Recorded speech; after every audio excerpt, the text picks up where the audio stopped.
Hey guys, welcome to this quick tutorial where we'll explain you how you can build a debt snowball plan in Ynab. So let's get started. Before we get started flinging debt slaying snowballs, there are a few crucial things to do first. Step 1. Break up with your bad financial habits. From this moment on, make a promise to spend less than you earn. Yes, that means cutting out new debt entirely. Sure, some might argue about mortgages or reward-based credit card use, but if you're staring down a mountain of debt, the answer is simple. Just say no. Now, let's face the numbers.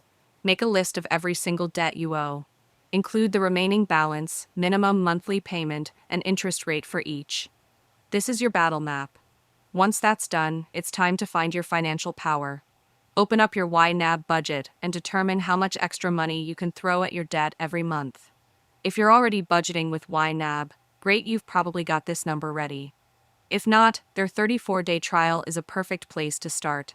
Once you've got your monthly debt attack amount, you're ready to snowball. Here's how it works inside Ynab.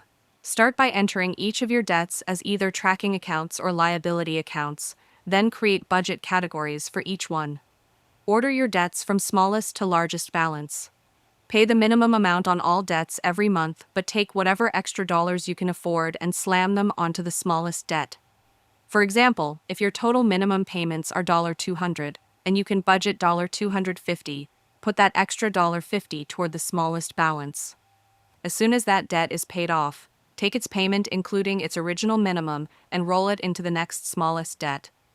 Month by month, your snowball grows bigger and faster, giving you serious momentum until all of your debt is wiped clean. That's the magic of a Ynab-powered snowball. It's simple, powerful, and 100% doable.